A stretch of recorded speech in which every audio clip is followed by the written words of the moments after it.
Hey, Florian, thank you for coming in today.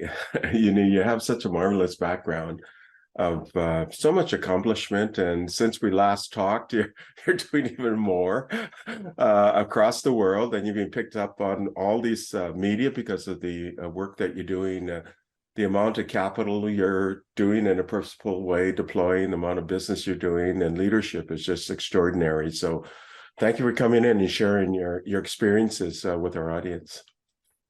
Me likewise, Stephen. This is great to be with you. I'm a big fan of you, and I'm happy to share a little bit what's going on my end.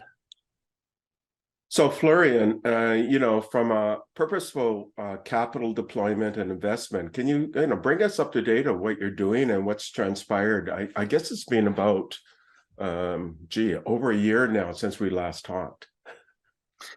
Yes, so of course, and since we last talked, the world has changed even further. And again, not only because ESG is in the forefront, sustainability itself, but also because the world is witnessing the impact of climate change. The world is witnessing, and that one, not just climate, also from the food security side. The world is also, of course, having more crises to tackle right now in a devastating way. But on the other side, also, the Gen Zers coming up and taking on more important roles, not only from a consumer perspective, but also from an investor perspective. Their quest is clearly very, very different. And we can see that also on scientific data, that the Gen Z is a generation which is very different to the previous generations, which were more or less in line, whether it was millennials or baby boomers. It hasn't changed that much, but now it is. On the forefront, there is the concern for the planet and the concern also for humanity. And that, of course, helps our cause as we want to move money, mainstream money, into the area of, being net positive, not net negative, just for the sake of growth. And that, of course, makes now our work more and more meaningful, because in the past, where we have been with impact investing, rather niche market, now there is a genuine quest and a lot of criticism also around greenwashing and impact washing to justice storytelling. People want to make sure that there is proof, there is that things are substantiated in terms of the quest on impact. And that makes it interesting because on one side, we can see the demand and the markets, big corporations and the consumers moving in the area and wanting to know when they buy a product, it's harming or helping the planet, or when they invest money, is it harming or helping the planet? But on the other side, you see big problems. And again, you see economic aftermath post-COVID. You see rising interest rates or inflations, but also you see food security problems due to the Ukraine war, for example, hitting very much the vulnerable countries. So it's a very turbulent time where the impact is understood and more embraced, but not necessarily financial markets are really understanding how to embrace innovation to their system to really trigger that change in the long term. So therefore, from last time we spoke, the world has changed even further. Some trends are positive, but others are quite worrying. You've outlined some of the pressures that have accelerated. You mentioned climate and so on, but also the demographic shifts. I mean, it's quite profound, right?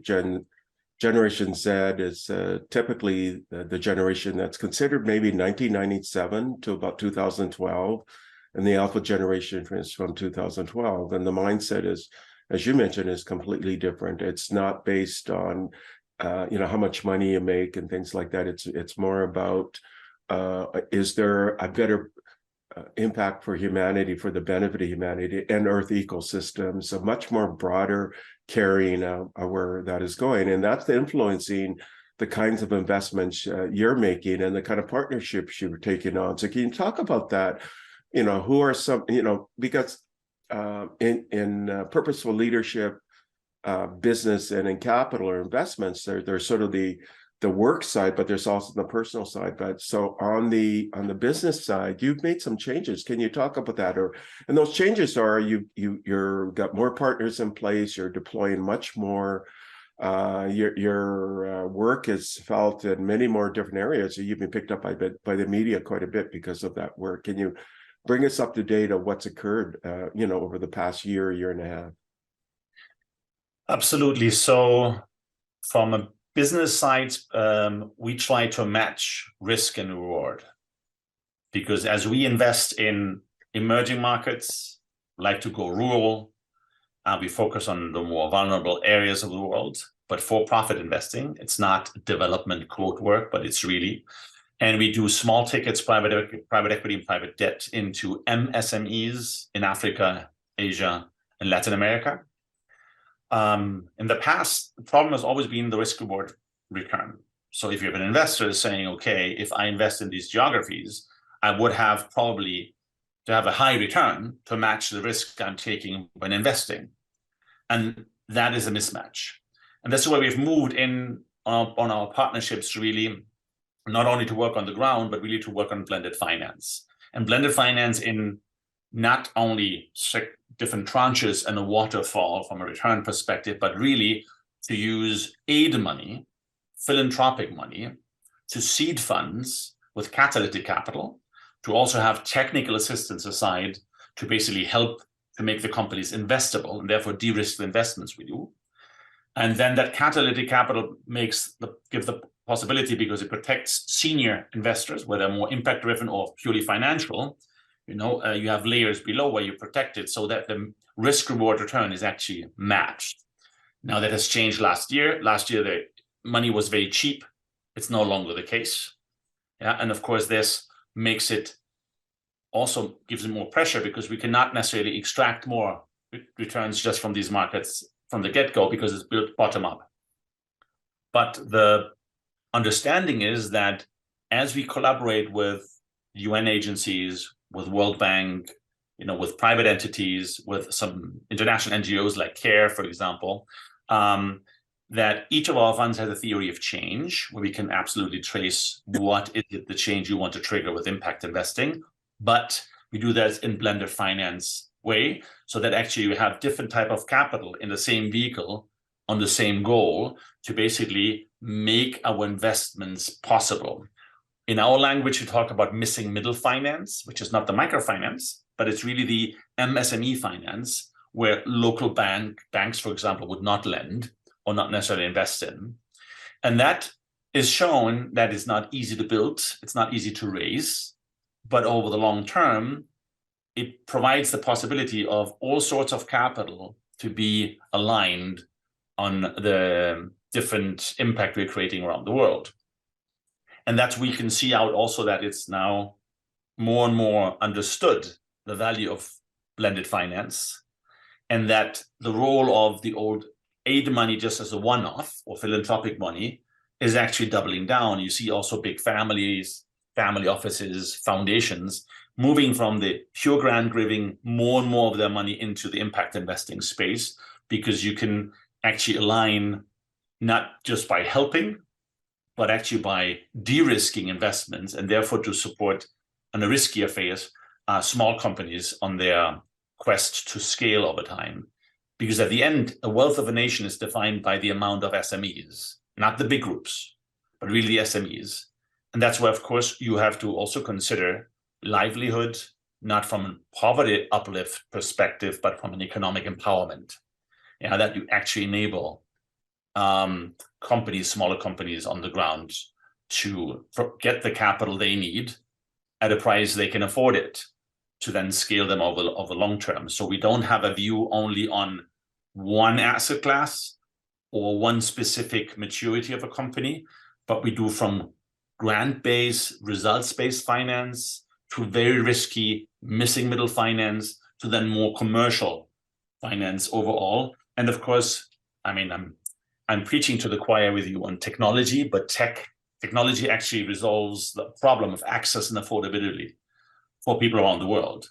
And that is a technology, therefore, also is a great gateway for people around the world to participate in the economy. Not only because we have seen that post-COVID or during COVID, that remote working has been more accepted. It's easier to do deals, not just by meeting physically, but in a much more efficient way, but also that relates down to everywhere in the world. Digital nomads coming up especially the Generation Z in the same sense. So you see a whole set of new trends happening in the fourth industrial revolution, the data revolution we have going on. But mankind has to understand how to deal with that new reality. And therefore, of course, I believe that the quest for purpose for the people, for the sake of the people on the planet, is something which will go really mainstream over the time, because more and more capital is flowing into, but people are asking to see substantiated that one, not just storytelling. It's interesting. You indicated that technology is an enabler and allows for inclusion and diversity and enablement, empowerment. And you have invested in companies that have technology as a foundation. I know one of them is the largest energy company, in fact, one of the largest distributed energy companies in the world, but also in Africa, definitely, but scaling globally. Can you talk more about those kinds of investments and how those companies are doing? You've got social responsible mining you've invested in. You're looking at using blockchain kind of related technologies to new kinds of again, financial empowerment, et cetera, et cetera. Can you talk about that sort of confluence of technology and some of the ways that you're achieving the goals that you're talking about? Yes, absolutely. I think, first of all, it's important to understand that when you go in an area where you can leapfrog without having to disrupt, you need less money and the adoption is faster. And that is the case in emerging markets, specifically in Africa. And so if you look at what has happened from the past of the financial markets, first telecom, the connectivity, second wave was mobile money, like the M-Pesa models really worked out now that we go away from cash transactions all through the cell phone, even feature phones. And then the third one is the access to energy. But thereby you end up actually with rural connected homes. So it's no longer the old way of silo thinking that telecom is telecom, energy is energy, and financial services, but it's a blend. And that's where it's interesting, of course, one of the companies we invested in very early on, and I actually sit on the board, is a company called Bbox. And Bbox really operates a smart utility grid. It's a super platform today, which started with solar home units, a battery, solar panels to provide electricity to charge the phone, and then being connected and everything is being paid and is remote controlled. And the household actually create a credit history through that because it's all financed. But that was initially, but you can see the adoption of those models are very fast compared to where we in the Western world now, especially in Europe, when you talk about energy, you have to think through, where do I produce the energy? It has to be hardwired. Energy is being purchased by others. Here, it's not the energy you buy. It's like internet. You buy the access to the internet through a solar home unit, which is remote controlled, which is a super platform, and therefore provides a gateway for the rural homes actually to conduct business also, whether this is a smallholder farmer to sell produce, whether this is using technology to get microinsurances, you get microfinance, or missing middle finance through that. All of that is going in a way where everything is distributed. It's not the old way where you concentrate and then you distribute, but that gives a big shift also in terms of people being able to stay where they live. You don't have to go to cities, to participate in the economy. You can actually stay where you are. You don't have to go from, let's say, less wealthy countries to the richer countries, because that trend over the time makes it possible for anyone to participate with IoT, with all different services or a business you can conduct through internet. And that is a major shift.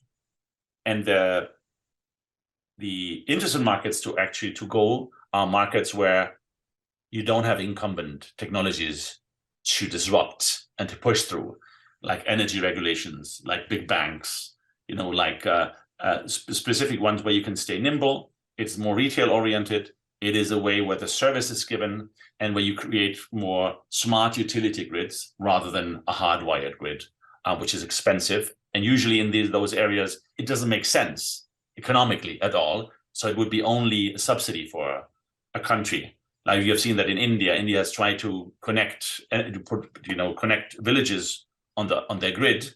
At the end, it will be a loss making. It's very expensive. It doesn't make sense. The consumption per household is too small. If you use technology, it's very different because it's a very low price point. It's all mobile money.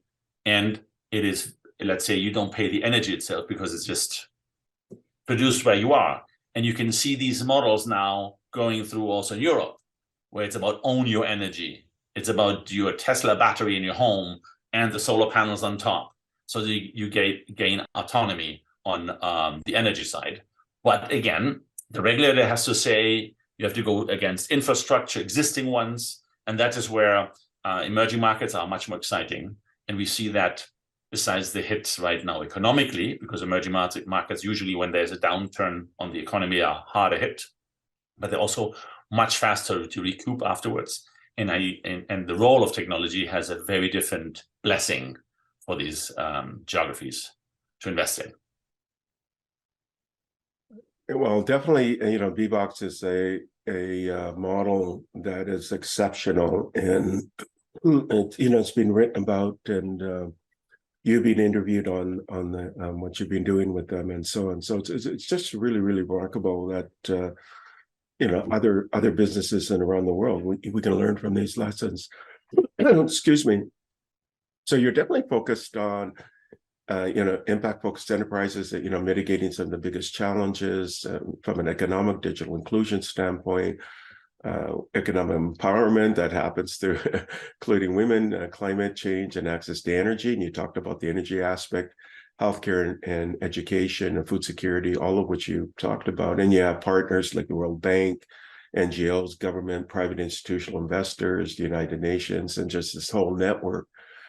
Another part of your purposeful leadership business and capital is you're in YPO, the Young Presidents Organization. And for the audience, just as a reminder, this is a community of about 30 to 32,000 leaders, CEOs, representing 22 million employees, something like that, close to 10 trillion annual revenue in over 140 countries and something like 450 chapters. Can you talk about what you're doing with YPO currently? And you've been a member for a number of years, some of the leadership roles that you've taken on. And then once we cover that, then let's talk about this major summit, the first of its kind, and we'll mine some of that. But first of all, let's talk about your YPO work in general. Yes, so YPO is an organization, basically, when you are on top of an organization, you're alone. You have a team, you have employees, but there's a dependency on. And therefore, you seek for peer information, peer support, peer guidance. And that's what YPO stands for.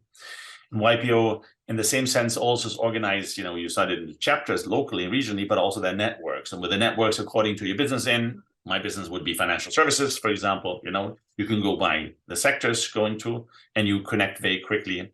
But they're also then the quest for impact.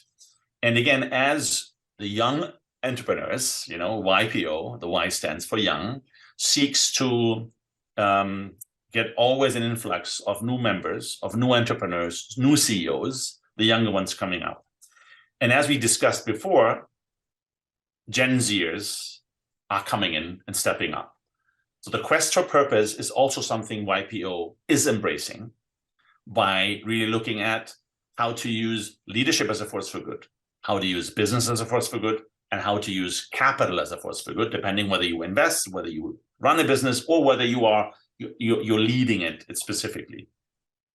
And in that sense, we have an constantly growing work going through. There are impact chapters, there are also the impact networks. within the impact networks, of course, you cover the interest areas you would be focused on, like in impact investing, the theories of change. So there is a people action network, there's a peace action network, there's a planet action network, and there's a sustainable business network. And within the sustainable business network, also we have a partnership with B Lab for YPOers to consider their companies becoming benefit corporations. We have another ongoing is a partnership with Global Impact Investing Network, GIN, in the same sense, also to learn on impact investing through different networks, how to use the capital as a force for good. So there are a lot of things going on where amongst YPOers, we're supporting each other. It's an increasing community. We have about 5,000 right now out of the 32 are really fully dedicated to companies where their main, where they use the companies or capital as a force for good. And that's constantly increasing. But also we see it's very important for YPO in terms of the relevance and activities to also look at the impact the members create, because you are referring to amount of jobs, the revenue created, and we are right now gathering actually the data more on a granular level to what are the SDG contributions for YPOers within the organization. Because that brings me back, Stephen, look, I have 5 Gen Zers, 5 kids, all in the range, from the ages you are mentioning. And for them, it's necessary not to understand should they, once they lead an organization in the future, join YPO, because their quest for people and planet is very intrinsically. And even though I'm trying to do the best job I can do with my day job as an impact investor, still there are challenges, and I get challenged. And this is where I believe the collaboration with YPOers through the YNGers, the YPO Next Generations, organization itself, is actually an important dialogue to have right now in the impact space on how to actually use and how to reposition the core values of your company. Whatever you're doing is for the stakeholder value, not just the shareholder value. So that you have an intrinsic motivation, because people get excited about what your company stands for. It's a little bit of an example. You might find Nike or you might find North Face as great brands, but then you look at Patagonia, not because of what they recently did and with their company of being a trust. I'm not talking about that. I'm talking about sustainability all the way going through. You might look at P&G versus Unilever, or Danone, which are fully into that space, trying to go as sustainable as possible. And that's a trend which is not nice to have. It's just what is happening right now. And that relates, therefore, also for YPOers, and the learning we can have with the organization is on those topics, how to use my leadership, my business, or my capital as a force for good. So I'm going to mine a little bit about some of the leadership roles you have before we move into this summit, and we'll mine this summit that's upcoming, the first of its kind. You are the one of the founders of the Impact Investment Initiative, which is known as Y3I, the 3 I's being the Impact Investing Initiative. Can you talk about that as much as you can? I know that YPO has a sort of policy of confidentiality, but is there anything you can mention about why you were involved in the founding of Y3I, and really how does it deploy purposeful leadership, business, and capital in a way that makes sense for the betterment of the world and its ecosystems? Yes, so again, my learning is when I joined about 7 years ago, impact investing was a journey. And again, I joined my partner in an established organization with a long legacy, so I could learn much faster. But usually, for those wanting to enter the impact investing space using capital in order to resolve one of the, some of the most pressing challenges of the world, is a journey, because you might be good in investing, you might be savvy in how to use investments, but not necessarily on the so-called theory of change. And that's a longer journey also, where you have to substantiate in order to not be put under pressure that you do impact washing or greenwashing. So therefore, the more you can learn and dig into this exciting field, because it's not an asset class, it's more an investment style. When you make sure that your investments are net positive, yeah, versus a general investment, whoever you might not be aware about. And therefore, we basically use different networks, the specialist in financial services, the specialist also on deal making, the specialist on sustainable business, and also another area of more family office oriented, because there's a high quest for it, to set up a program for people to learn. One pillar is to learn about impact investing, with events going on, Jeffersonian dinners going on, so people can understand how to measure, what are the metrics, and exchange with experienced people. The second one was then to do kind of a lab idea, basically your pillar where you look at companies which resolve those, and you might mentor them from a business side, YPOs. So you have kind of an accelerator being done. And by the way, we do a lot with YNGs, the next generation people. And then the third one basically was to create kind of a marketplace. If someone wants to invest in impact investing, but doesn't know, you could go to a place and look at potential companies to invest in, put into projects. And if someone would look for impact investing capital, because based on the business, also they would go there and get a matchmaking. So that's the intention of the YPO Impact Investing Initiative. Right, or the Y3I. And you're also the founder of the Planet Action Network. Can you talk more about that? Yeah, again, when we looked at the theories of change, what are we trying to learn from on an impact perspective? We had we had prosperity more on the sustainable business side. We looked at peace action, of course, a long-standing and very meaningful network. People action, specifically, of course, people engaging. And then we didn't cover the planet. So that's basically when we got together with some YPOs, we have to do something around the planet. Climate change is so big, and that's basically where we created a group. We had to come up to 750 members to qualify to become a network. That's the threshold. And now we are over 2,000 in it with amazing programs. So I happen to be part of the initiators to get this very meaningful network off the ground, because it's one of the angles you want to look and you want to learn from. And these networks also now, do collaboration specifically with other industry-specific business networks in order to have an exchange, to enhance the learning, specifically around sustainability, nature-based solutions, for example, on the Planet Action Network. So it's very exciting and interesting for people to learn from. You're also a founder of the North Star Chapter. Why North Star as a name? I mean, people can guess, but let's be explicit. Why form this chapter? Yeah. What is a chapter? How is it different from other chapters? And what's your intention and your goal with the North Star Chapter? Again, the North Star Chapter is basically, North Star is the beacon of light guiding us to our purpose. And that's why we took that name. But also the intention is not to create an echo chamber just of like-minded people being, focused on purpose, but we also experiment as a portal of entry for YPO. So that when you talk to younger entrepreneurs and CEOs, which are very much purpose-driven, they might not see YPO itself necessarily so far dedicated fully to the purpose. But if you have like-minded people in a chapter, they could, join. That makes the conversation very different. So basically, we created this chapter about 2.5 years ago. Actually, yeah, 2.5 years ago. No, actually 1.5 years ago. Sorry for that. With the goal basically to initially have people, we might be for-profit or non-for-profit, but it's our main dedication in the business we run is resolving issues of the world. So through business as a force for good, capital as a force for good, and leadership as a force for good. But really then also we all participate and want our members to participate in local chapters. So that we are the beacon, the North Star shines all over. But basically it's meant to be a place which is an entry portal for change makers, which might not consider at this stage joining YPO as we do our journey into impact. And is meant also to be very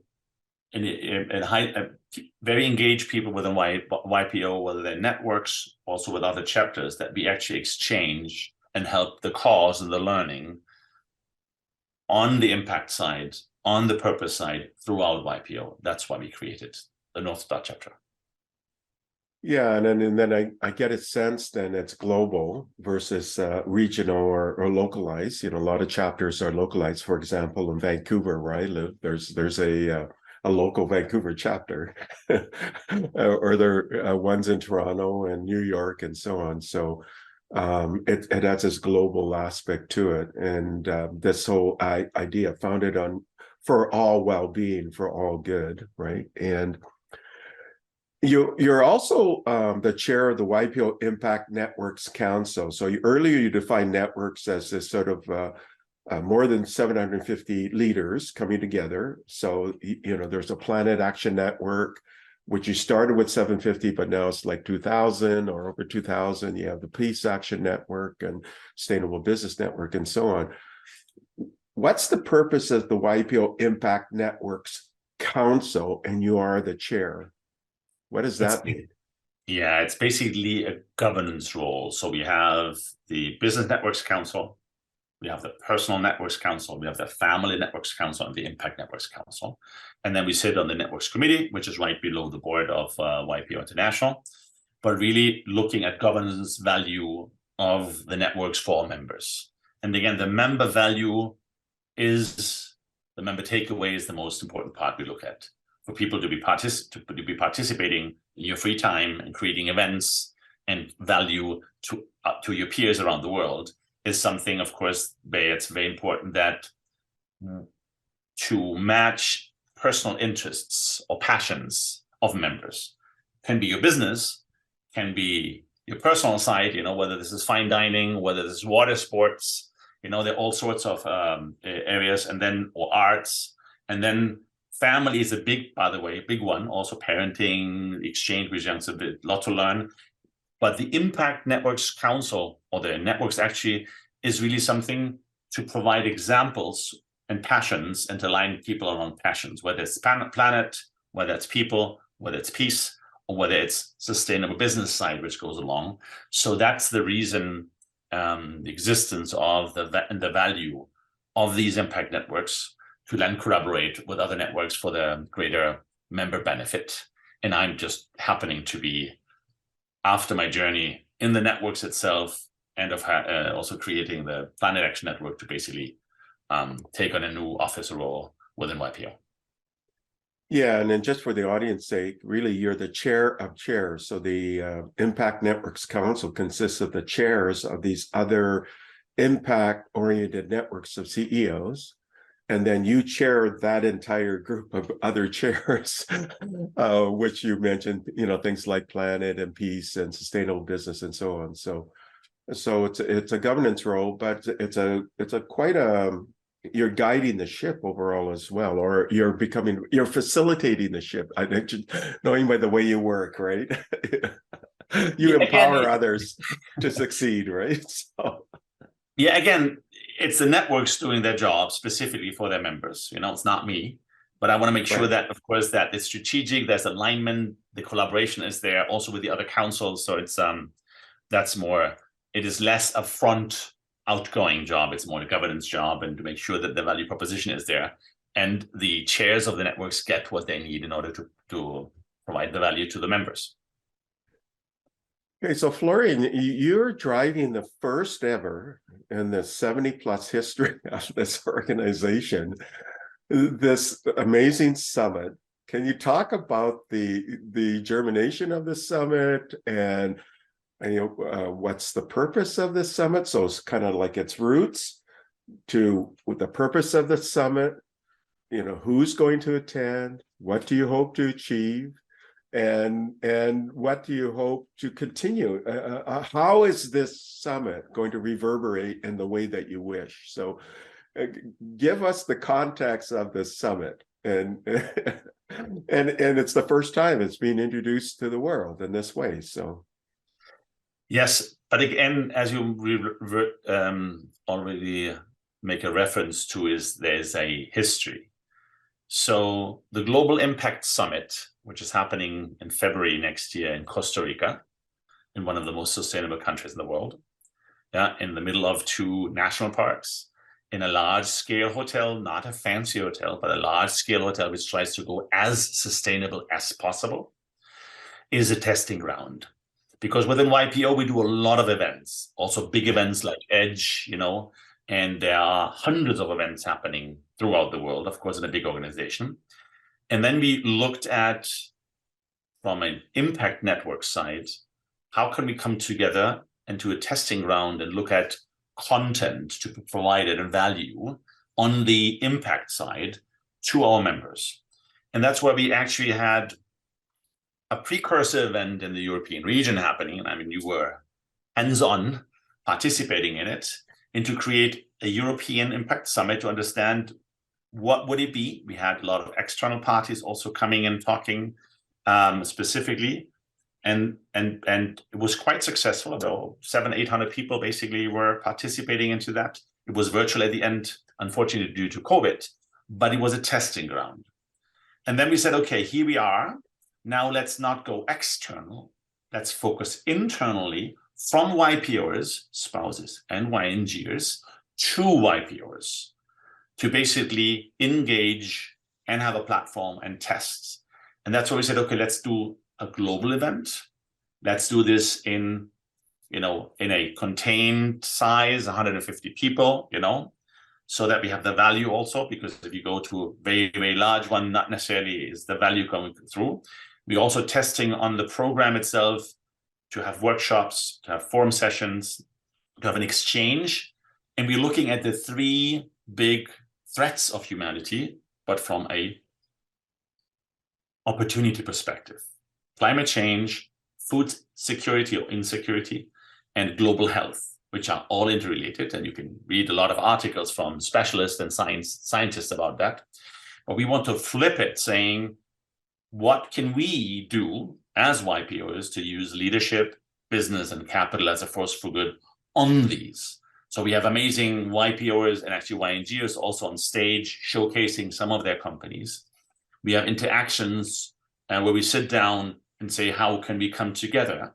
But the intention is really on the program itself, because it's fully internal program. It's not necessarily where we have some very few special guests invited. And of course, you also, as your chairman of the Impact Advisory Board, Impact Board to YPO, for you coming also to guide us through. But again, it is an experiment to look at impact as an opportunity to create and make a difference in the world, even though it puts stress on the humanity on the planet. But there is the intention and the quest, and that goes also very much along the Gen Zers and beyond, how to use our force, our possibilities, and our tools, actually we have all amongst YPOers, to trigger change in the world. So I'm hugely excited. We are fully sold out. We're now stretching to see if we can get more rooms. We have the support also from senior people at YPO management joining, even the CEO is joining. So again, the expectations are high. We hope to have them, but it's really meant to be a laboratory way, a program to look at, to takeaways, and from there, hopefully, to migrate out and the learnings to take them to other YPO events throughout the organization. I can see, I mean, from what I'm hearing, it's going to be a crucible for good and become a model, a template that you can then proliferate and scale. You position it in a way, you and your colleagues position it in a way where you can then use this as a scaling mechanism to inform, but also provide all of these opportunities that are available through these dramatic events that are happening, because the dramatic events are challenging, but they're also opportunities, right? Opportunities to do something positive and for good, and can be good for business as well, and can be good for capital, and can be good for leadership, and so on. So, and just a matter of being engaged and being involved, right? And I guess that's your call to the world. So we're to our last question then, and is, what is your call? What is your recommendations in the close of this interview? Again, if there's something we can be worried about current problems of the world, or we can do something about it. And doing something about it is not necessarily to refer to someone else, but actually do something about it at whatever scale. So it is to walk the talk. And that's where I believe it is a calling to all of us in a positive way, because mankind can do, humans can do amazing things if they want to, at whatever scale, is that we can become more sustainable, not to deplete the planet. We can still be more profitable, not to tighten the belt and to harm the economy. And that's where I think the invitation is for anyone to learn, to reach out, to engage, and then to do something about it, whether it's at your home, whether it's with your family, within your company, if you're working for someone, or if you run your own company, or if you want to create a project, or if it's philanthropy aside, all of that. If we understand that impact is not only contagious, but is actually really fun. And that's where I would like to see more and more people to engage in a joyful way, making a difference in the world, rather than panicking and singing about doomsday. This is not the way how you can trigger change in the world. And that would be my invitation to anyone. Well, thank you, Florian, for that resounding positive message to the audience. I just want to say something, though. You mentioned singing or music or in some fashion in the end. I should mention that you are a hobby musician. Are you going to play the guitar and sing or do something as a personal note in the closing of this event? So it's a very good point. Let me say the following. We have surprise artists performing on the closure of the event in Costa Rica in a very meaningful way to wrap it up. Yeah, it would be too much to say that I would play with them, which I'm always tempted, and you know me. I cannot guarantee throughout within, I will always have my guitar with me. But at the end, for me, music is contagious. Music sends emotion through. And that's just part of my life. Life is a rhythm. And so, of course, the Global Impact Summit also will have musical components, because I believe they are important and meaningful. Well, thank you, Florian, for coming in today. And, I've very much enjoyed our interaction from September of 2000 and let's see here, September of 2017. Yeah, when you reached out, and then we met in Geneva, and you got involved with AI for Good, and so on. So just amazing. Anyways, thank you for all just the marvelous work that you're doing, and take care. Very likewise. Thanks, Stephen, and thank you all for all the things you do. It's such a fun and a joy to interact with you, to engage with you, and to trigger impact throughout the world. And have fun too, right? Big time. Thank you for listening to the Brand Called You videocast and podcast, a platform that brings you knowledge, experience, and wisdom of hundreds of successful individuals from around the world. Do visit our website www.tbcy.in to watch and listen to the stories of many more individuals. You can also follow us on YouTube, Facebook, Instagram, and Twitter. Just search for the Brand Called You.